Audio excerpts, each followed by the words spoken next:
right. Hey everyone. We're gonna just do a live stream today. Um, I was gonna be like, my name's Reggie. The names are on the screen, guys. so, but it's good to see you guys. Good to see Mr. Dragon after a little while here. Yeah, it's Um, been a while. yeah. So yeah, today we're gonna talk about. We have at least one topic that I want to go over.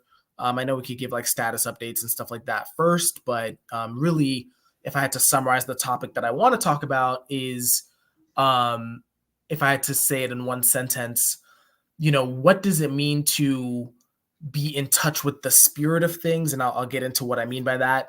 Versus, and I guess another way to word this question is how do you stop just going through the motions when it comes to things, right? Like how do you actually have like a deeper conviction? How do you, kind of move a little bit more properly? Yeah. So that's going to be the ultimate topic, but I don't know if we should first get into like status updates on how things are. Yeah, tell us how your apprenticeship went. What the Yeah. results were. Yeah, so the results were really good. I ended up getting the associate engineer job. I start on Monday. Awesome. Yeah, thank you. It was a huge journey. It's funny because I'm actually going to be filming like an OP video right after this, sharing some lessons that I learned over the past year. Because I mean, I basically went from like not being a coder at all to kind of getting this apprenticeship and this job over the course of a year.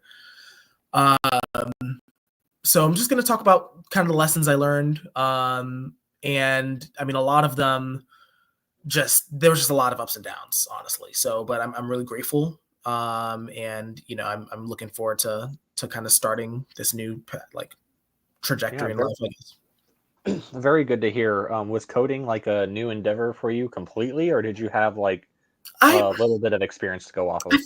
feel like everyone in our generation has a little bit of experience, just given like HTML and CSS are so prevalent in like I don't know like in the Facebook era. I don't know if you guys edited your Facebooks. I know there's some people who had Tumblrs. I know there's some people who like had to work with stuff. So it's like I think those like they're not really languages per se, but like there's this concept of like customizing like websites or customizing pages that I think Yeah. our generation's pretty familiar with. So I do have that background. And then I also did like explore Python really briefly because I was looking into AI technical safety, which was like a huge, like really important field, but it's like, it's like, it's so specialized. Like you need like a PhD basically to like work in the field. So I was yeah, thinking so back in our day, MySpace was the main thing. I know. I Yeah. had mine decked out in like Dragon Ball Z, Broly, and stuff. No, it was Yeah. like Teen Gohan and. Yeah, I said Facebook for some reason. I meant MySpace. Yeah, like the Mm. MySpace customizations. Yeah. Did MySpace turn into Facebook? No, I no, don't no. remember. MySpace just died. Okay. Yeah. Sad. So, but yeah, so that's me in my life. And then yeah, it's like I've been basically spending the week off, just spending time with people I care about. Just kind of getting some tasks done. I'm working on like a novel draft as part of National Novel Writing Month, which is like the Oh, first time wow. I've ever done anything like that. And then I'm also preparing for a jujitsu competition at the end of November.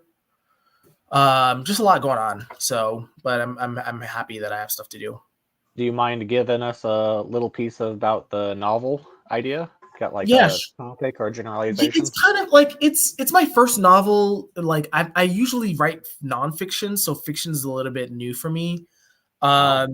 The short story of it is that it's like it's the same concept as a lot of shows and movies where it's like the main character gets trapped in like like almost like a Groundhog's Day scenario where they keep repeating the same day. My thing is that they're repeating the same day until they learn how to live without regret for that day or just in general. Oh. So the title of the novel is like The End of Regret or something like that. And so that's kind of the basic premise. There's a lot of magical elements. It's set on Friday the 13th because of course it is. There's like a love interest that also gets involved in the loop. And so I have a vague idea of how I want it to play out, but I'm just kind of taking it day by day, honestly. That sounds really cool. It kind of reminds me of the anime ReZero a little bit, and Okay. it gets me thinking too. Like, I wonder if the end of regret is actually a good thing, or maybe it's a bad thing. Oh, interesting. I'll have to think about that. I'm writing with the assumption that it's a good thing, Hmm. but I'm still working out the ideas. I mean, it's there is a lot. It's a little bit complicated because it's like, in some sense, you could say that the whole, like, this character only becomes as developed as they are because they realize they have regrets. So in some sense, they wouldn't be a good person without the regrets. Um, so that's, I mean, that's interesting. I have Yeah. to think about that though. And they still get to experience their regret. They just have to keep experiencing it until they move on. So I guess there's like some growth that happens there. Yeah. Do you have a process for how you write characters? Do you involve OPS at all in that?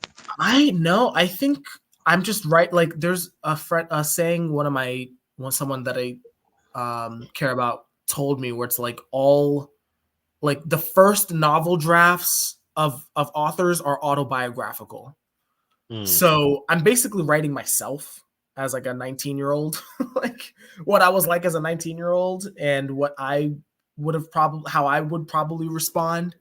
It's a little bit, I don't want to call it solipsistic, because it's not like everything revolves around this character, but I, I I'm having a hard time developing other characters besides this main character, um, which is actually a problem. Like, it's very much almost like a two-person drama, right? It's like, if you know, Hmm. so it's a little bit hard, but yeah, Well, it makes sense, and it reminds me of the saying I hear a lot that I use as an excuse to procrastinate on that sort of stuff, and that's where they usually say, "Write what you know."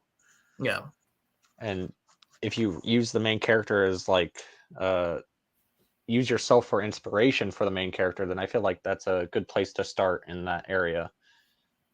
yeah. I was watching a video recently on the creator of Full Metal Alchemist, and it was kind of interesting how she put so much work into understanding or like using topics that she had no experience with and so little understanding of, and Mm, how she did her research to kind of give a proper representation of like things that she just has like no experience of.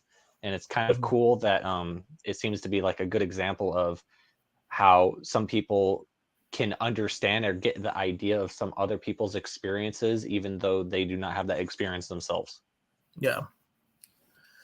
Yeah, I'm not there yet in terms of writing. I definitely respect people that can write outside of their lived experience. I'm not there yet. Yeah, but yeah, that's me. How are you doing? How have you been? I'm doing good. I was a little sick with a cold for a week or two, but I was making some good progress on my video game programming project, but I've gotten a little lazy and over consuming again. So I'm kind Mm, of working on getting myself out of that rut and trying to remember that like pain is good and to try to not start keep chasing uh, the dopaminergic experiences, and trying to remember that I need to strengthen my anterior cingulate cortex, like the part of your brain that grows when you do things you don't want to do. oh, nice. Yeah, That mine is sort of probably stuff. really small. I know, right? Yeah, Second soon. I But have no idea. Yeah. yeah, I'm doing good with that, and I've even though I've been over consuming, I feel like I've been keeping a fairly decent life balance. But I know if I keep going on the path I'm currently on, I'm not going to be doing too well. So I better get on that. Yeah.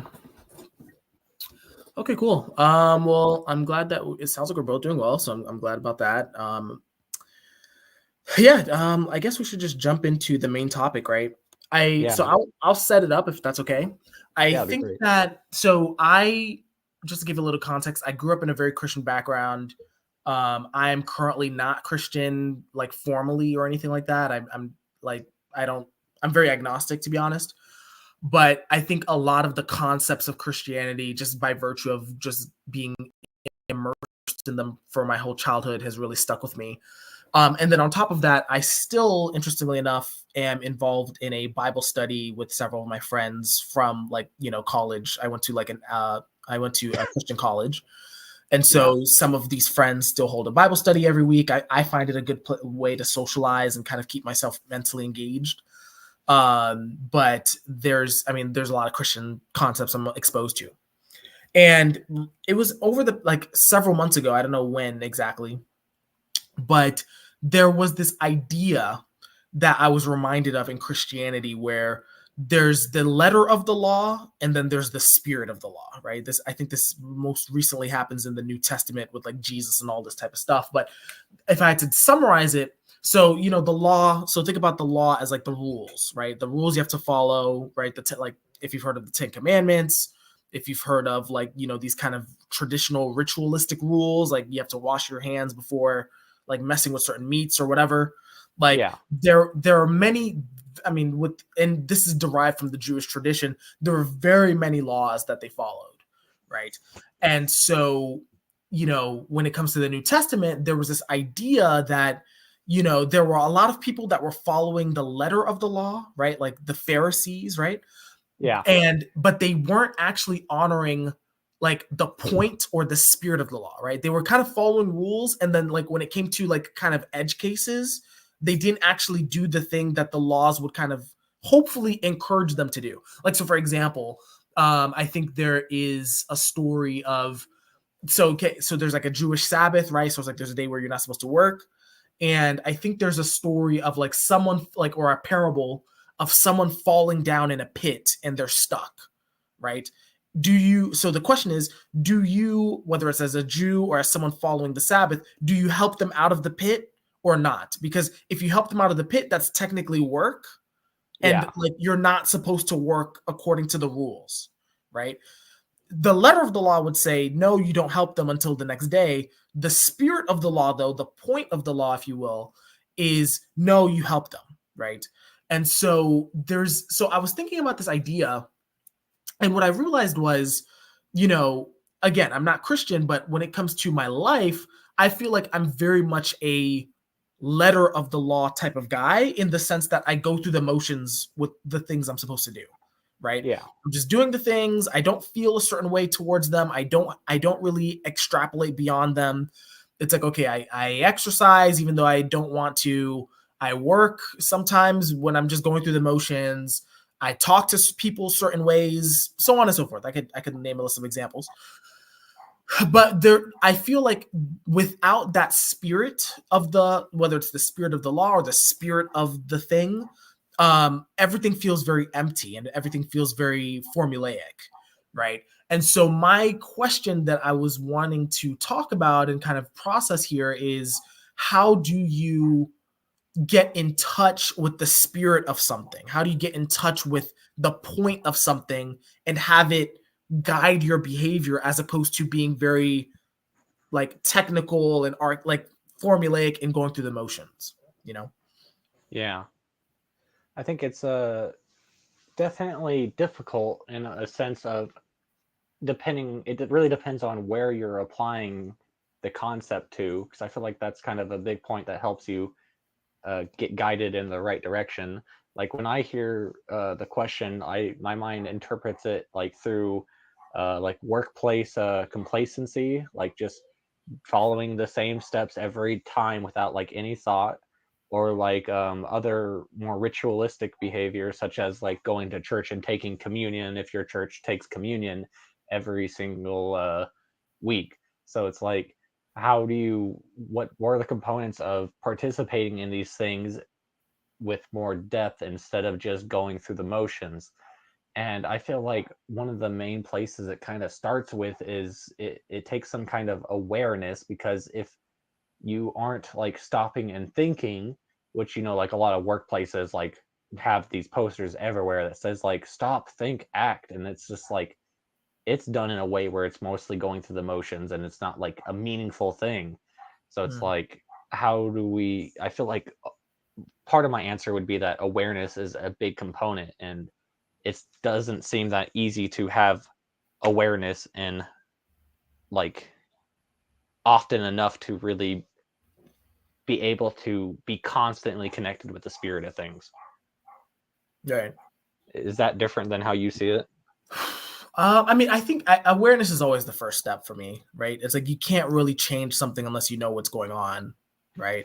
And Yeah. like you can't. I mean, like this whole notion of like letter versus spirit or whatever, like going through the motions versus being truly engaged and truly aligned with the point of something. It's like unless you know that there is a point to something, or unless you know that you're going through the motions, you're just going to continue the cycle, right? Yeah, I feel like that's So where understanding comes in. Like if you don't have an understanding, then that really changes the aspect of being in touch with the spirit of things or not. It's kind of like when you're growing up and being taken to church. It's like something that's happening to you and you're just a part of, but there's not like that fundamental internal understanding that actually allows you to have the awareness and connect to the spirit of things. yeah. I think I will say though, I think awareness is only the first step, at least for me, because as an adult and as I'll use spirituality as a great example. I think that I've attempted to reconnect with spirituality several times, whether it's Christianity or other religions or other practices. And I have intellectually all the knowledge of, oh, like this is how this works, or this is how they want me to frame things. But when I'm actually, what like literally probably in church, for example, it's like I'm kind of like just bored out of my mind there. I'm like, okay, sure, I stand when they tell me to stand, I pray when they tell me to pray, I listen when they tell me to listen, and I'm just completely disengaged, Yeah, right? I struggle with that as well.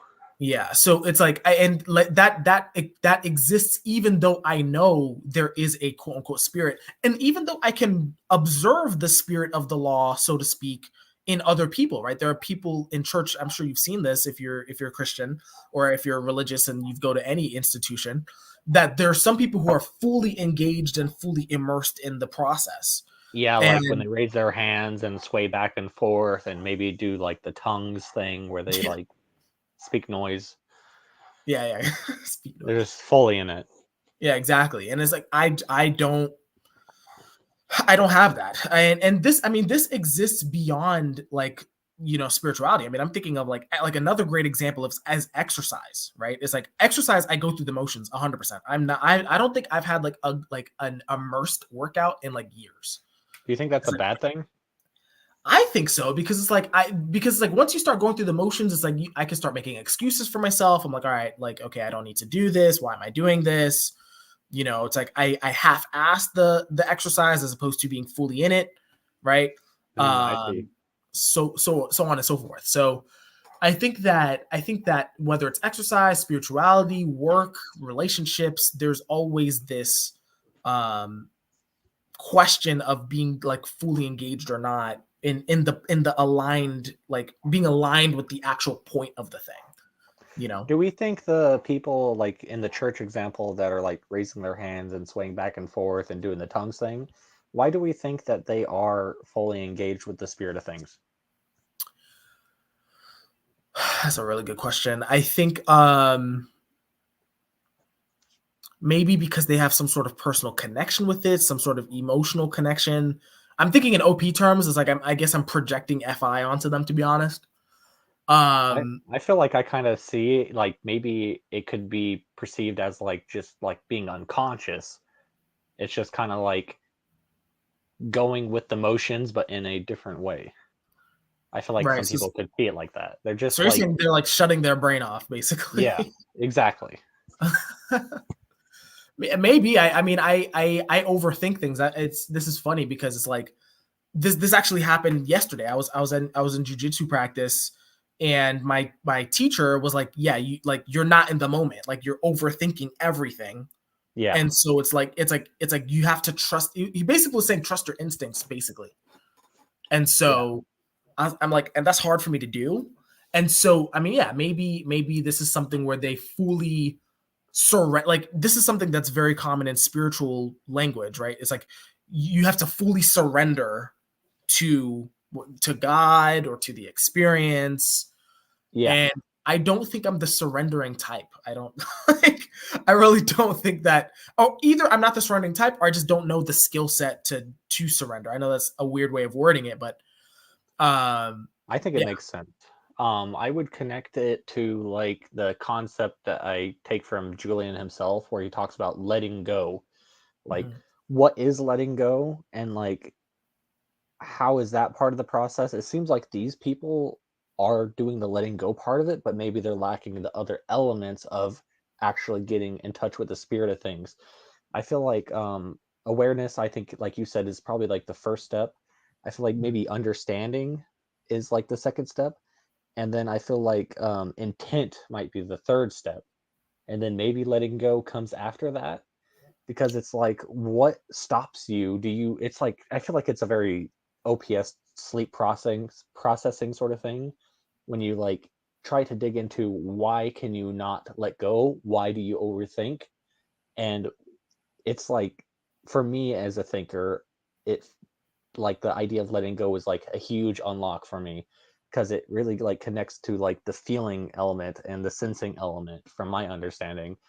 Mm. And it's like letting go is almost like a mind state and less of something you actually do. If you're trying to let go, you're not actually letting go. And I feel like that's a part of the process, if that makes sense. It's kind of complicated.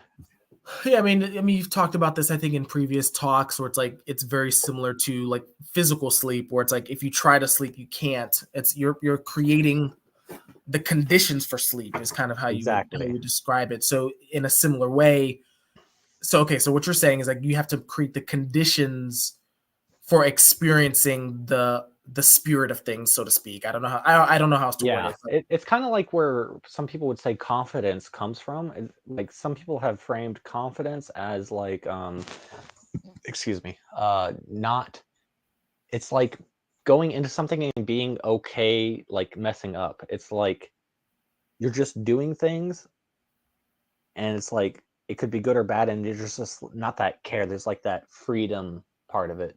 I'm yeah, forgetting like the specific words of the concept, but hopefully that gets across. yeah. Um, It's like what makes someone confident. Like when you see there's like a party and there's like a dance floor, someone asks you to dance, and you just say like, "Well, I don't know how to dance, but sure, I'll give it a shot." Like that person going into something and being okay with being bad at it, that's like the confidence. And I feel like that has a connection to the letting go element of what we were talking about before. mm,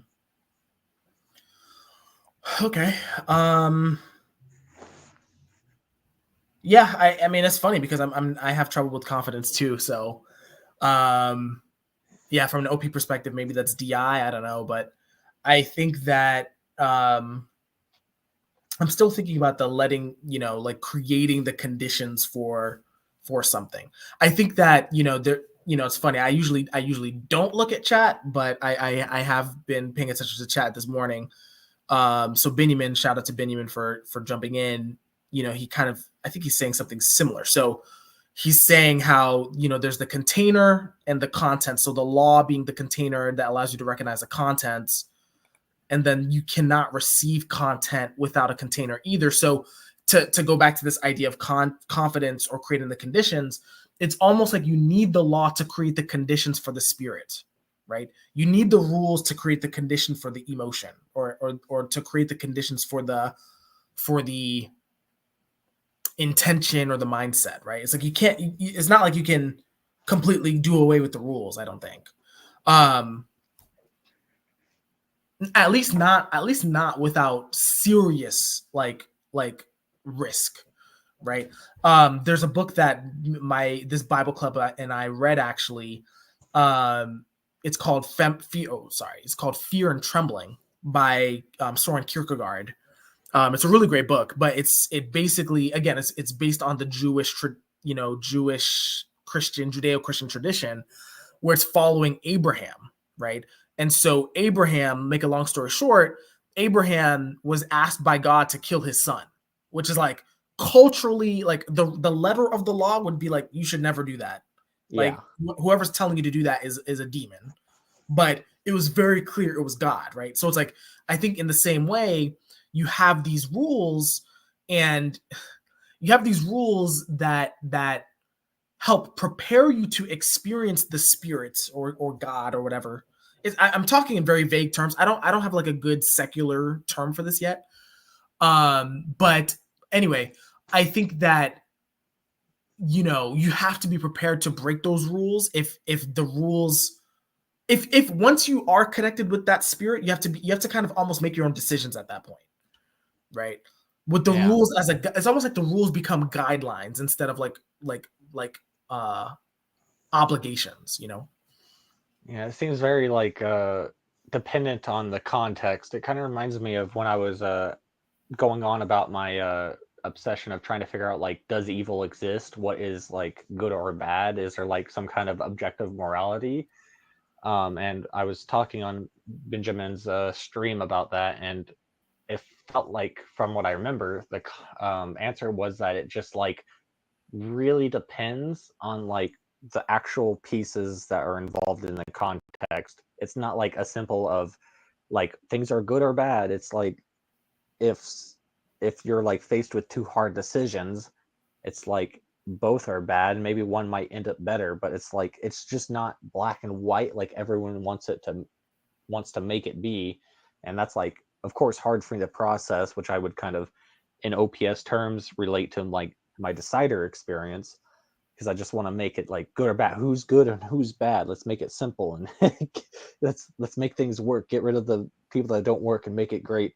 And yeah, it's like it feels like the reason why awareness is so important to the conversation is because you really have to dissect every piece of like the current context and current happenings to be able to make a decision that aligns with the spirit of things, kind of like what you were saying with the example of killing your God telling you to kill your son. It's Mhm. like because it's like the specific context and like the assuredness that it is from God, it like changes everything, and it's not like something you can apply to like other people telling you to kill your son. Right. It's like you can't replicate the context, and it's like because it's so complex like that, it doesn't make it very digestible, I think, for other people to process this or even like utilize it. Yeah. I think I'm wondering, based on all this, I'm wondering if like like again, I've been using this religious terminology.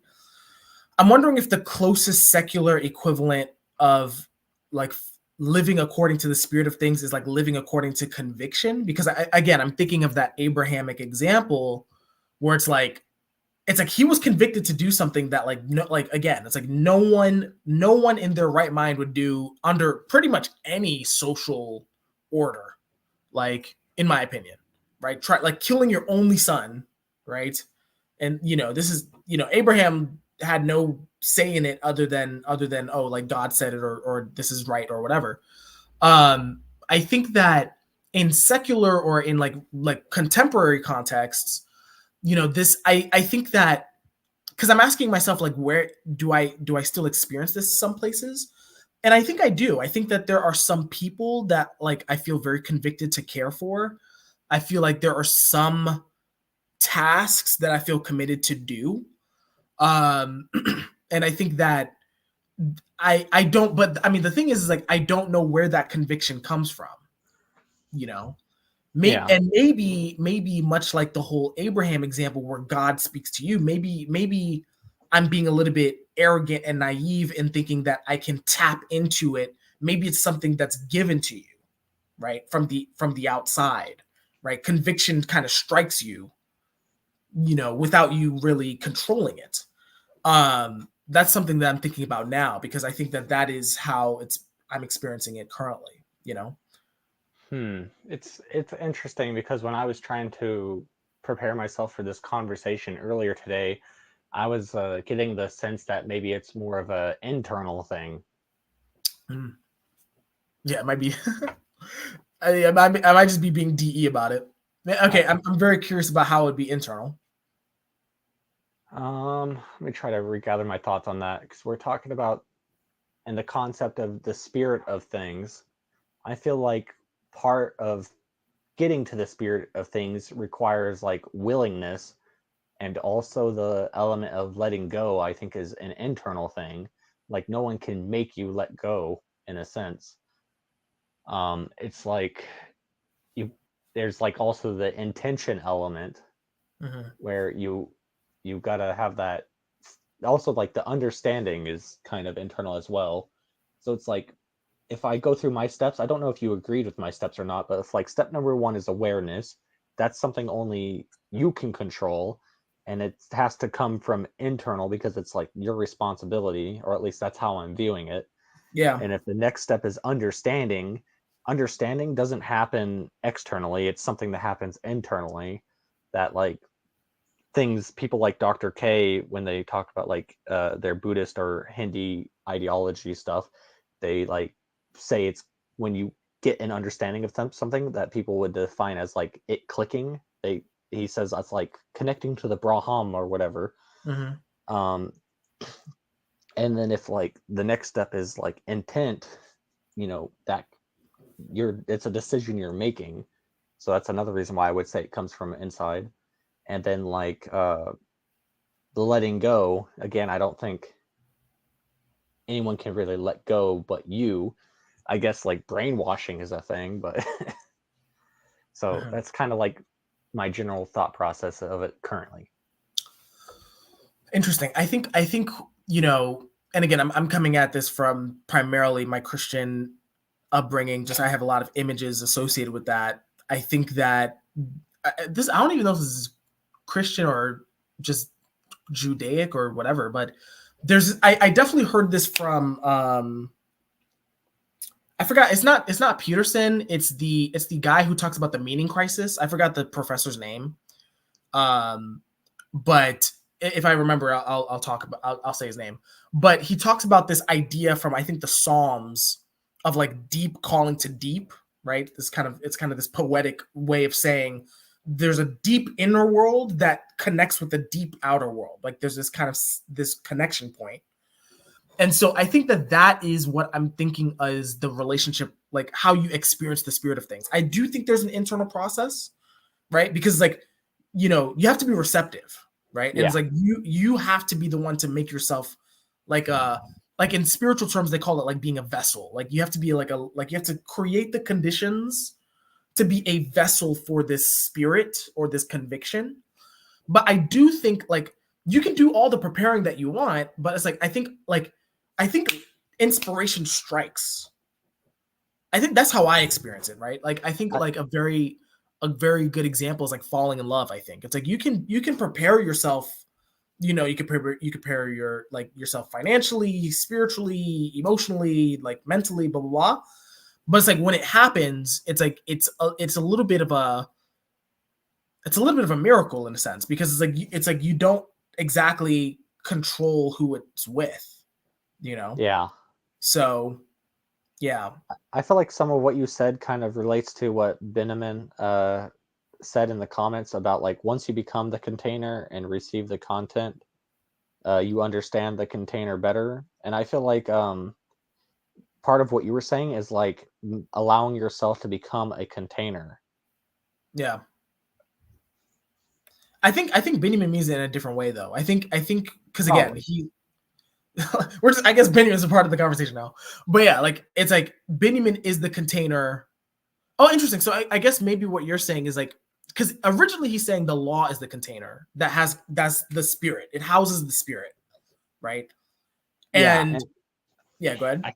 I think there's like a connection here because taking some knowledge I was getting from Dr. K that I was trying to like really process is that it's like the what we would probably call a god, I suppose, is almost like a container in itself.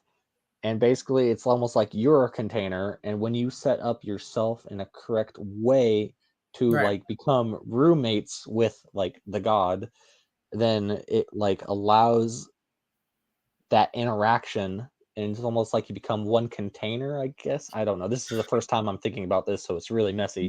No, But yeah, I think it makes sense. I think and it's it's like you become the container as one, and that makes the value flow through you, and it's like you become a part of it, and that's where the understanding comes from. And yeah. that's kind of like how I would connect it to what Benjamin's saying.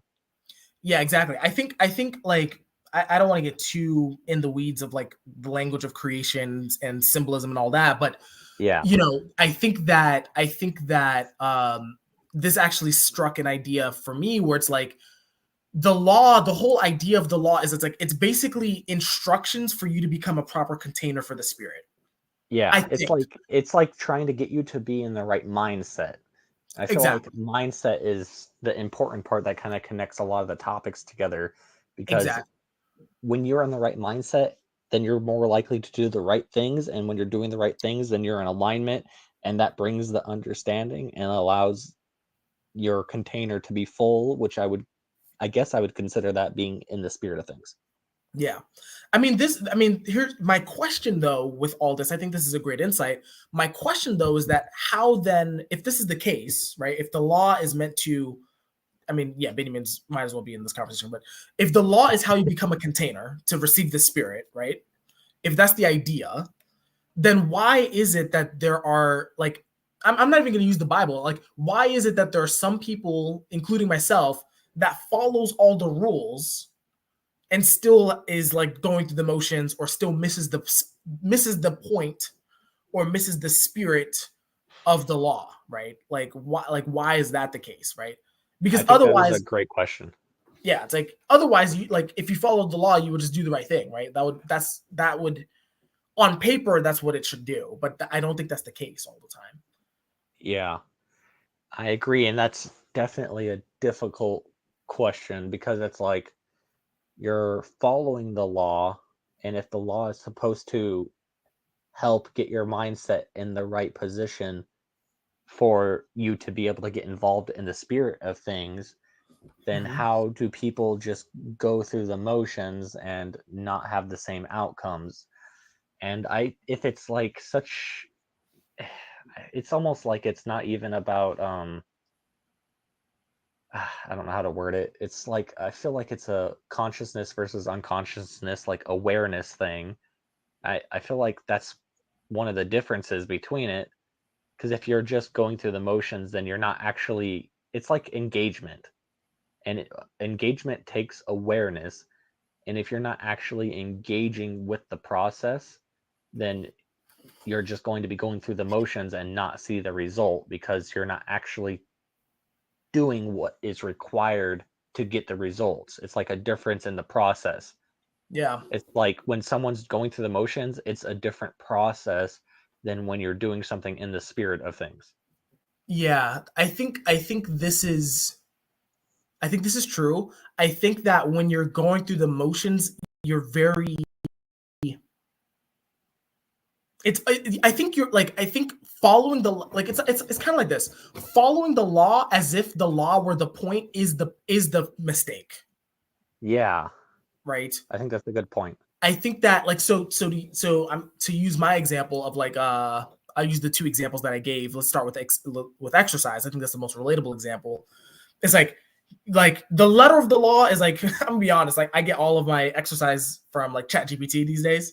I'll just put in a thing and like just tell me how to exercise my back muscles or whatever at home or Yeah. whatever. And so spit out like a 30-minute to an hour long workout. And I'm like, I'm just kind of going through it. I'm kind of blah blah blah. I think that me going through almost like a little checklist is oh, the Wi-Fi might be bad, but me going through it like a little checklist is like it's missing the it's missing the point of the workout. The point of the workout is to feel good about myself, is to feel like I'm improving my health, right? It's to challenge myself, it's to push until failure, right? Like there are all these principles in order to build a better body that just going through the checklist won't uh capture, you know? Yeah, it's like it's coming from a different place internally in both instances. And Yeah. one is like more productive and one is less productive. Yeah, I'm gonna be honest. I like from an OP perspective, I hate that I'm doing this, but and I could be wrong. I Yeah, think that like the letter of the law is almost like SI, and the spirit of the law is like NI. I'm gonna be very honest. Like that's fine. that is what it seems like because I think like every time I talk with people who have NI, they're like, you're missing the point. You're missing the point. Like that is the conversation. And I'm like, well, no, I'm doing all the right things.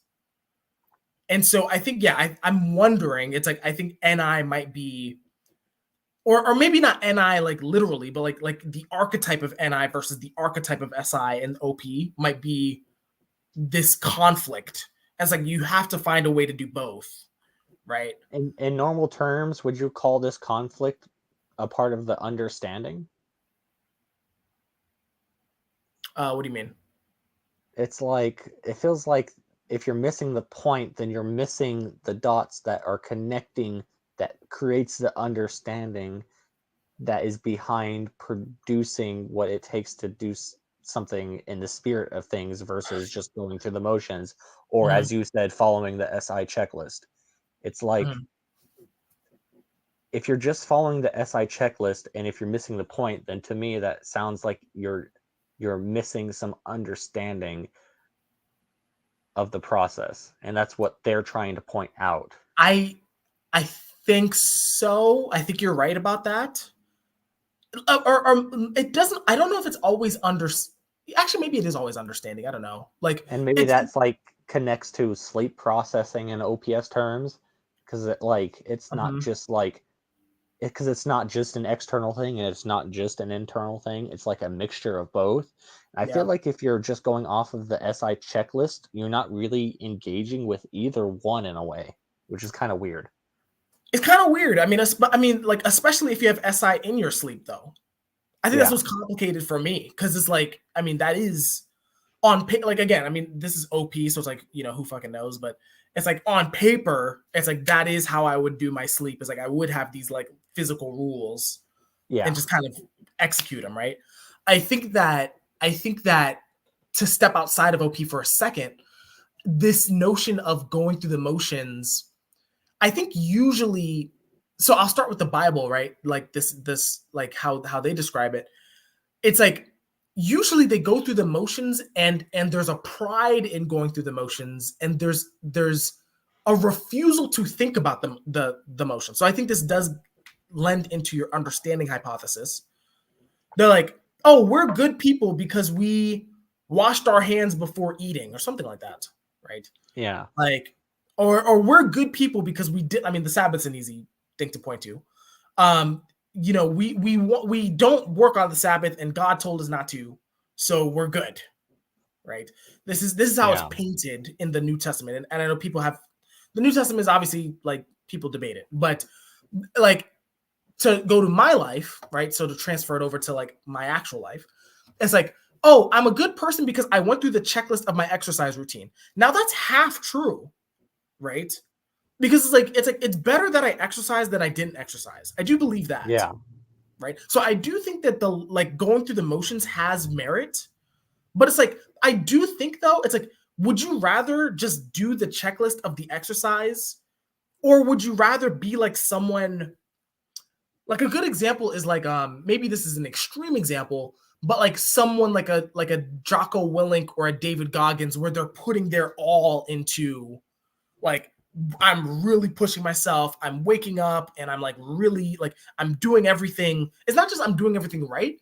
It's like I'm in the right mindset and the right emotional state to get the most. It's like you're getting the most out of it, right? Yeah, I think the difference is like considering why are you doing it and where does that why come from, and what is the difference in the why in terms of why you're doing it Yeah. that changes it from these people that are how you think are doing it more in the spirit of things and putting their all into it versus you, because it's like it takes a lot of like cognitive reframing, I think, to like dig into why do I want to exercise? Why does it value me? Why is it my duty to make sure that I am fit and healthy? Mhm. Like, it takes a lot of reframing, because it's like if you really get into like fitness being your duty over like fitting some kind of rule or standard of society, it changes the energy to such an extreme degree, I feel, where it's like you have a duty to be able to protect your friends and family if there's danger, you need to be able to like outrun stuff. You want to like live a longer and healthier life. You don't want to waste your money on medical bills when you could be like using it to help your society. Like Yeah. this is a really deep topic of like how far you can take your duty as an individual when it comes to like why should you go to the gym, because it's like going to the gym is just like the thing. It's Yeah. just like going through the motions, but like the spirit behind it, I think, is connected to the duty or like the dharma. If you remember me using that term in our previous conversations, it's like it's a lot deeper, and I think that deepness is a part of where you connect to the spirit of things. And then when you're talking about like David Goggins and why he's doing it, I almost wonder if that's like the people that just follow the motions unconsciously, like in church, where maybe they're not actually in the spirit of things, but it's coming from more of an unconscious standpoint. Like for Yeah. him, it's like he just does it because he has his image of his dad in his head telling him he can't. And because he wants to prove that voice wrong, he's going to literally do more damage to his body than good, Mhm. just because of this unconscious like pressure to prove this voice wrong. Is he really doing it in the spirit of things because he's trying to fight this made up voice in his head, or is it Yeah. someone like more like Jocko who's doing it for the betterment of like himself and the world? Is that more so doing it in the spirit of things? Right. It's crazy too because both of them are sleep last, but like as you're pointing out, they have very different motivations. Yeah. I think what it's hard too because it's like if you were to ask them, much like if you were to ask someone going through the motions, I don't think you can trust the logics coming out of their mouth because they're gonna give you good reasons usually. Yeah. Like like so for example, the person going like I'll give myself if you were to ask me why are you exercising, I'm like, okay, I want to be healthy, I want to kind of discipline myself, stuff like that. But Hmm. I know I'm going through the motions. I'm like, I don't want to be here. Like, I don't want to be here. I'm just kind of I'm half-assing it. Like, I'm just lifting it up and down, and I'm taking like 5-minute breaks, and just completely, you know, not immersed in the process or aligned with the point of the process. So I think that good reasons are not sufficient to assess whether someone is aligned with the spirit of things or if they're just going through the motions. I Yeah. think though that so okay, to your point, it's like It's it's like almost like you have to have a philosophy of life in order to really experience the spirit of things. Like you have like it has to be connected with a bigger purpose, right? it almost, that's definitely how I was putting it out there. I'm not sure if that's exactly the case, but I mean, it would make sense to me. It's like Mhm. if we just examine what you were talking about of like your routine, and when you're going to the gym and when you're not putting in that much effort and you're just trying to get through it, like what is your mindset at that point in time? I would assume it's just like, okay, this is what I had planned, and I need to do this so I can check it off my SI checklist. Is that Yeah. correct? Yeah. And it's like, when you think back to it, why did you put this on your SI checklist to begin with? It felt like I was supposed to, right? Like another great example, we can stick with the exercise, but like another great example is like voting. Like election day was yesterday, I think. Yeah. I didn't want to vote. I really didn't. I was like, ugh, I don't like the options. This is stupid. I did vote, but that was me going through the motions for sure, right? And if you were to ask me, hey, why did you vote? I'm like, because I didn't want the peer pressure. This admittedly is wrong reasons. It's like I didn't want the peer Yeah. pressure. I didn't want to be, I didn't want like to kind of say, oh, I didn't vote and now I have to have this long conversation about how like I just didn't want to deal with all that BS. So yeah, I voted. I But feel like it's a good example that shows that reasons is like a tool to help get a picture into what's behind the action. yeah, It's like a tool to understand whether you're like missing the mark or not in terms of doing something in the spirit of things. yeah, Because you're talking about like the reasons of like the peer pressure, and it's like all super reasonable. It makes perfect sense, but it you as you said, don't think it was in the spirit of things. Yeah. So if we take that example, what would be the mindset of someone that was doing the voting in the spirit of In the things? spirit, it's like they have, like you said, I think like you said, like they feel like they have a civic duty. They feel like they want to like exercise their like this like I mean I saw this a lot and like the people that I follow on Instagram. It's like they're like, hey, like we like our ancestors fought for this right, like for us to vote for in this country, and like we need to honor that. Your vote can help shape the trajectory of the whole nation, which I mean I didn't believe, but that's the I mean, Yeah. that is the spirit of it. It's like there's this belief that your vote can change the world, right? And like I think that people kind of jumped in and like, but I'm gonna be honest, it's like I think that if that's the spirit, it's like I don't believe in that spirit. So I mean that's another thing too. I know we didn't even talk about that. What I if you think don't the even believe in the spirit of what you're doing and but you do it anyway, right? I think that's where it comes where you're doing it out of responsibility, and it's like being present in the moment where it's like maybe this will change the history, maybe it won't. Like I can't determine that. I'm not going to focus on the outcome, like that last conversation we had about like the Yeah. whole gambling example. It's like you not caring about the outcome, you're caring about doing the action, you're not thinking about the outcome, and that like helps your mindset be present to allow to be a container to allow for the spirit of things. And it's like also like taking on whether that's your duty or responsibility or not, because I feel like maybe it even goes as far as saying that people that decided not to vote, maybe that was just like true to their duty in some way, and maybe they were actually being in the spirit of things because they were willing to go through like the social pressure and like the hate from their peers of not voting because it fit what they needed to do. And maybe it's not even something as extreme of like, man, I had to go to the hospital for my friend, or Mm, like something more extreme as to like having a good excuse or not. mm. It's like maybe it's not just like voting, maybe it's like more of the context behind voting or not voting and how you interact with that, and like awareness and your personal responsibility. Like maybe that's kind of what impacts whether it's actually in the spirit of things or not, if that makes sense. Yeah. And it really changes that because it kind of flips it on your head if you are able to consider that maybe someone not voting is just as much in the spirit of things as someone voting. That's a good point. Yeah.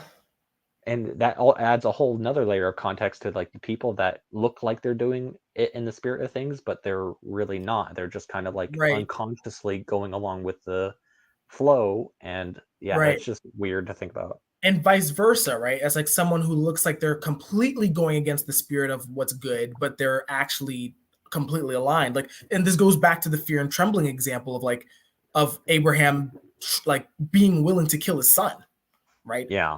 It's like the spirit of that. It's like on like if you were looking from the outside, you'd be like, oh my gosh, this is horrible. Like how could you even consider that, right? Yeah. But he was aligned with, at least in that story, he was aligned with the highest good Yeah. possible, even if it didn't look culturally acceptable. And so, yeah, I think this is interesting. I think that, Benjamin asks a really great question where he's like, am I like, is all of this processing about the spirit of things about FI motivation instead of, so I do things out of desire rather than obligation? Probably. I think, I don't know if it's necessarily desire. I don't know if that's the right SI word, but I think I get the spirit of it, right? I get the point of it. I think yes. I think that I'm looking for like an authentic motivation, something that convicts me. I think that conviction is like is the Yeah. word that I would use, as opposed to just like, oh yeah, like I have to do this, I have to do that, like, and I'm just kind of, like I said, it's like you're following all the SI rules, but you're not actually engaged in a deep way with it. You Yeah, I know. almost wonder if I wouldn't consider it just FI because like I have the exact same experience of you, and of course it might like come from a few different areas, and I wonder if part of it on my end is like it feels like if something is supposed to happen, it should come easily. I shouldn't have to put in the work.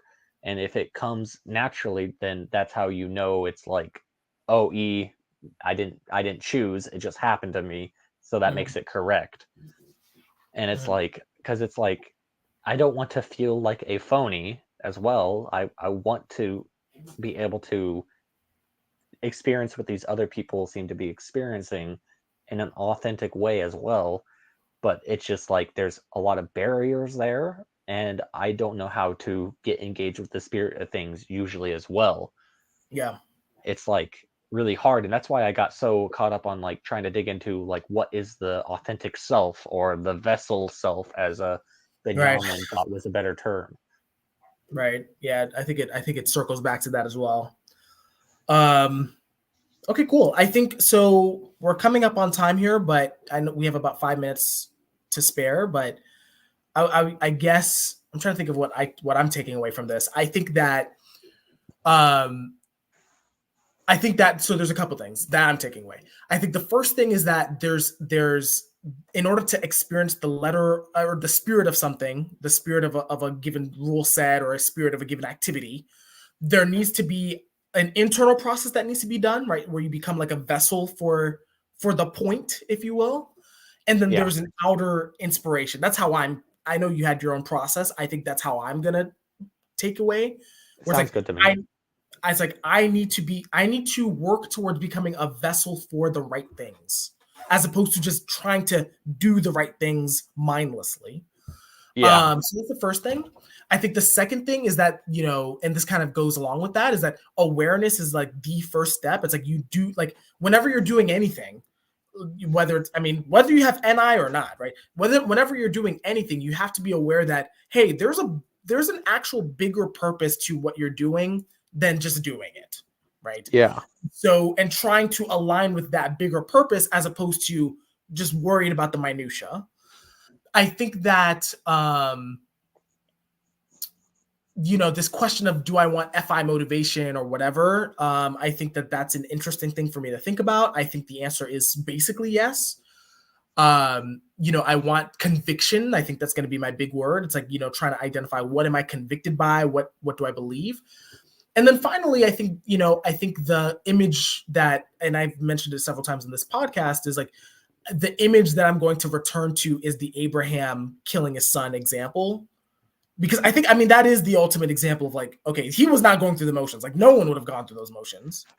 It's like he yeah, had to have believed that this is like truly the best thing, right? And I think even at the cost of cultural, and as you mentioned, there may be examples where even if you're doing something that culturally looks bad or culturally looks like you're not going along, that there is probably still, in your words, just as an authentic a self that's being expressed, or just as authentic a spirit that's being expressed, right? For example, with voting versus not voting, both yeah. could be equally valid. It really opens up a lot to like the discourse that people have between each other, because it's like that idea I think is going to be really hard for people to accept, because that like completely changes any kind of interaction I feel like you would have another person, Yeah. because it like requires more of the listening with intent sort of stuff. Yeah. um and if the stuff is kind of related more to I guess maybe I if the alpha state is still something that people use in OPS at all, I guess my alpha state would be FI, and maybe you could connect it to that. Sure. I thought that was an interesting idea, but I'm looking forward to my takeaway is trying to, of course, from a decider perspective of uh, what are the people listening going to take away from this conversation? Is it too high level, or is it something that's going to be actually usable for people to like consider? Have people processed this before? I'm just really curious on how helpful it's going to be if people listen to this. So I'm probably going to be keeping an eye on the comments. Mhm. So yeah, if you want to share your experience with this topic, I definitely appreciate if you made a comment about it. Nice. All right, cool. Well, yeah, you heard the dragon. So yeah, feel free to leave a comment. Thank you everyone who kind of showed up in the chat today. Benjamin, I think my mom was here as well. Um, yeah, I think it's great to see you guys. And then, yeah, leave a comment. Feel free to kind of share your experiences, and then we'll just kind of continue on this conversation or this type of dialogue in our next stream. So, thank you so much, Mr. Dragon. And I'll see Thank you you. guys in the next one. Take care. Bye.